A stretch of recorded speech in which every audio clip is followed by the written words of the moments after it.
এখন থেকে ভিডিওটি শুরু করছি। এখানে ভাইয়ের বিয়ের কিছু অংশ রয়েছে, সেখানে গিয়ে কতটা এনজয় করেছি সবাই মিলে সেই মুহূর্তগুলো তুলে ধরেছি।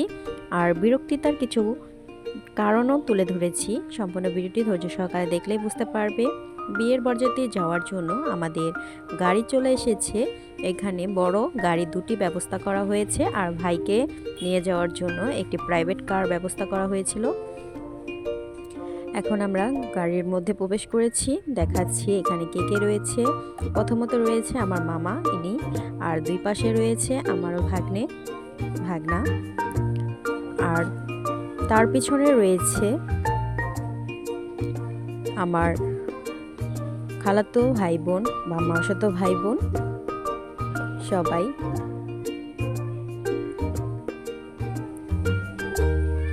রয়েছে আমার বোন, আমার বোনের হাজবেন্ড।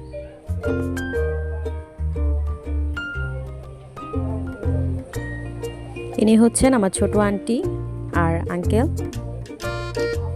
পিছনে রয়েছে আমার আরেকটি বোনের হাজবেন্ড।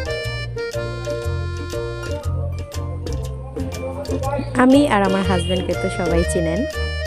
এই হলো আমার আরেকটি বোন আর ওর হাজবেন্ড। এগুলো হচ্ছে একটি আমার বোন আর দুটি ভাগ্নি। এটি আমার আরেকটি আন্টি আর আঙ্কেল।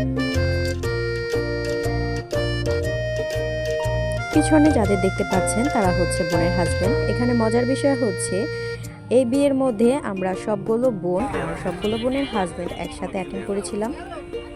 আমরা রেডি হয়ে চলে এসেছি, গাড়িতে বসে আছি।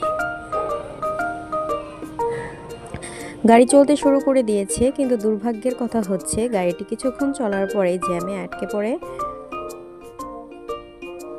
বেশ কিছুক্ষণ জ্যামে বসেছিলাম আমরা। রাত 11টার সময় যাত্রা শুরু করি। যেখানে পৌঁছে যাওয়ার কথা ছিল আধ ঘন্টার মধ্যে, সেখানে আমরা জ্যামে পড়ে বসে থাকি 3.5 ঘন্টার মতো। এখন রাত 2টা বাজছে। আমরা কিছুটা সময় জ্যামে বসে থাকার কারণে বোনেরা আনন্দ করে নিচ্ছিলাম। জ্যামে বসে থাকলেও অনেকটাই আনন্দ ফুর্তির মধ্যে সব বোন আন্টি সবাই মিলে অনেকটাই আনন্দ করেছিলাম। ফাইনালি আমরা বিয়ে বাড়িতে চলে এসেছি।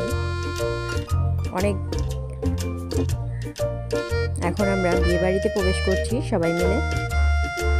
বরের গাড়ি মানে হচ্ছে আমার ভাই, ওর মানে আগেই পৌঁছে গিয়েছিল, তাই অনেকটাই রীতিনীতি বিয়ে শুরু হয়ে গেছে। আমরা এসে দেখছি ও বিয়ের পিঁড়িতে বসেও গেছে। কিছুক্ষণের মধ্যেই বৌদিকে নিয়ে আসা হবে শুভ দৃষ্টি আর মালা বদল করার জন্য। দেখতে থাকুন সম্পূর্ণ ভিডিওটি।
এখন রাত বাজছে 3:30। এখন আমরা খাওয়া দাওয়া করতে বসেছি।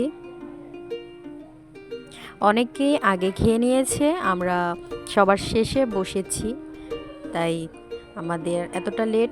অবশ্য জ্যামে পড়ে থাকার কারণে এতটা লেট হয়ে গেছে আমাদের আসতে। আমাদের বাড়ি থেকে এই বৌদিদের বাড়িতে আসতে সময় লাগতো জাস্ট 30 থেকে 40 মিনিট। সেইখানে আমরা জ্যামে বসেছিলাম প্রায় 3 ঘন্টা, 3.5 ঘন্টার মতো। কতটা ভয়ঙ্কর অভিজ্ঞতা ছিল সেটা হয়তো আপনারা বুঝতেই পারছেন। আমি রাত্রেই চলে আসার কারণে আমি দেখা যায় সিঁদুরদানের ভিডিওটি করতে পারিনি, তার জন্য দুঃখিত। যতটুকু পেরেছি তোমাদের সাথে তুলে ধরেছি। যদি ভালো লেগে থাকে অবশ্যই একটা লাইক, কমেন্ট, শেয়ার, চ্যানেলটিকে সাবস্ক্রাইব করে পাশেই থেকো। এই হচ্ছে আমাদের ছোট্ট ড্রাইভার, আমার বোনের ছেলে। সবাই আশীর্বাদ করবেন, দোয়া করবেন, আর ওর জন্য অবশ্যই একটা লাইক করে দিবেন। বাই।